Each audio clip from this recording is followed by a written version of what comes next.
Hey everybody, so most SEOs are paying for AI visibility tools, but did you know that Google Search Console can show you AI style prompts for free? In this video, I'm going to show you exactly how to find these AI style prompts and how to use that data to find content gaps and optimization wins on your website. So let's get into it.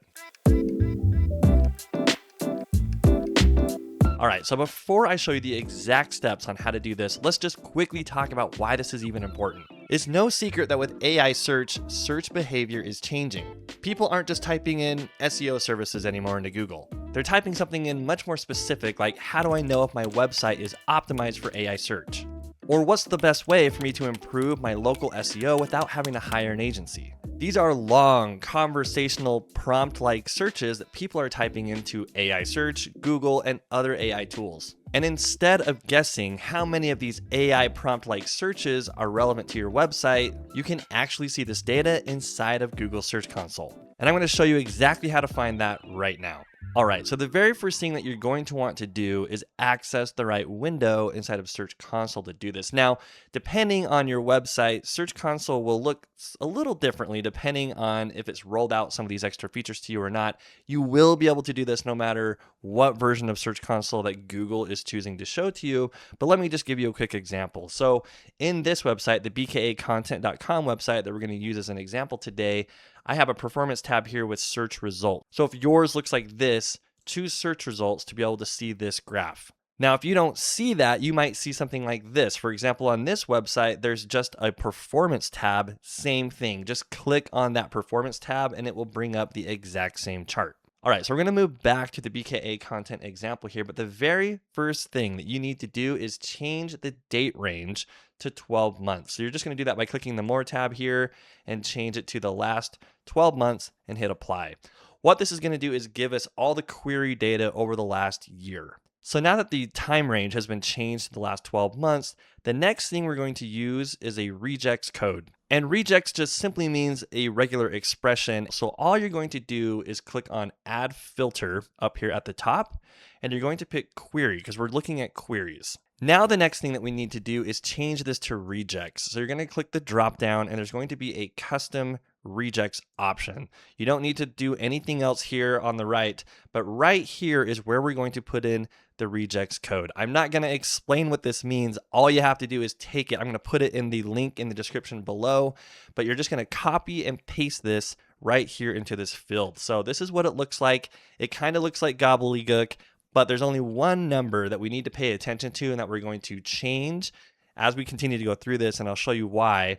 Now, this is the main one that we're going to use. So if I go ahead and click apply, so what that regular expression query did is it's looking for prompts that are at least 9 to 10 words long. So you can see here, now I'm getting really long queries, right? Like how to use Google Keyword Planner without creating an ad. That's getting 56 clicks and almost 9,600 impressions. This one right here, how to add keywords to your website for Google search, over 10,000 impressions, but I'm only getting 3 clicks. Now I'm going to go over some of this in a little bit more detail in just a moment, but you can actually adjust this regular expression to show you even larger, truer AI type prompts. And the way that you do that is you just click on the custom regex option up here, and we're going to change this 9 number to, let's say, 20. We just want to see the big ones, right? What are the AI prompt type searches that are happening? If we hit apply, and you'll see here that we're getting much bigger queries that really kind of denote the way that AI prompts work, right? Somebody's putting a lot of information into AI search on Google and pushing enter. So what you can do is kind of scroll through here and see some of the big ones that you have. And here down here on the page, you can adjust this to see more of them if you want. I'm going to go ahead and just switch it to 100. So this gives you a lot of insight to show you what people are searching for and if your website is getting any impressions, right? If it's getting impressions, it means that it is coming up in the AI overview or AI search. And that's a good thing, right? It means that Google thinks that your website is somewhat related to these queries. But now you can actually do something because you have this information. And before I get into the actual strategic choices that you would make with this information, let me just show you quickly how you can export this information so that you have it in your records so that you can analyze it further. All you're going to do is click on export up here at the top right. You can export it as a Google Sheet, an Excel file, or a CSV. and it's going to honor whatever the current regex is. So it's going to honor the one that we have in there right now. If I want to switch it back to the 9 and hit apply, now when I hit export, it will export all of these queries that it's showing me here. So now let's quickly talk about how you would use this data. And there's 3 main ways that I would suggest using it. Number 1 is to find content gaps. If you're seeing repeated themes in these searches that you haven't clearly addressed on your website, that's a content gap. So what I mean by that is if people are asking about, pricing specifics, comparisons, step-by-step processes, or AI related concerns, this tells you where you need to beef some things up on your site or create a whole new topic cluster around that. The second thing that this data tells you is where you could improve your existing website pages. With this data, you can see some really long AI prompt queries that are pointing to pages on your website.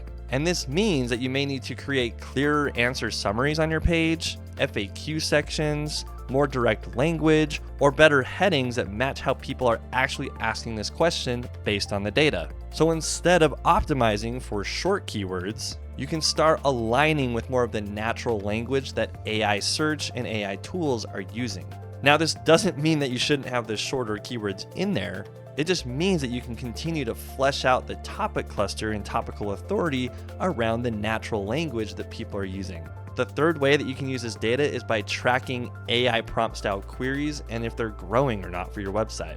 This just simply means that you should be running this filter every couple of months. This allows you to see if long AI style prompts are increasing or decreasing for your website. If they are, either way, that would give you some behavioral insight into how people are looking for your website and how your website is surfacing in AI. The nice thing about this is you don't have to speculate anymore. You actually have your own data and you can get it for free. So my biggest takeaway from this video is to run this query report for your website or for the websites that you're working on. Doing this will help you to scan through those longer queries. This will help you to identify some patterns. And then you just need to ask yourself, are we answering these questions? And if you're not, there's some room for opportunity here, right? To be able to do some FAQ work, some additional page work, some adjusting of existing pages to make sure that you're answering these bigger, longer questions that are being asked. By doing that, your content should surface even more when AI search or other AI tools are trying to connect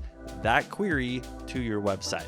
And over time, you should see the number of longer queries increase as you run this filter report. I hope that you found this tip helpful, and if you did, please make sure that you hit like, subscribe, and turn on notifications so that you'll be notified when we put out more helpful content like this. And if you're looking for another really easy way to help your website to get surfaced in AI search, then click this video.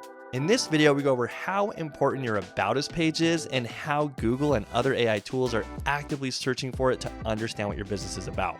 So make sure to watch this video to learn about how that works, and I'll see you over there.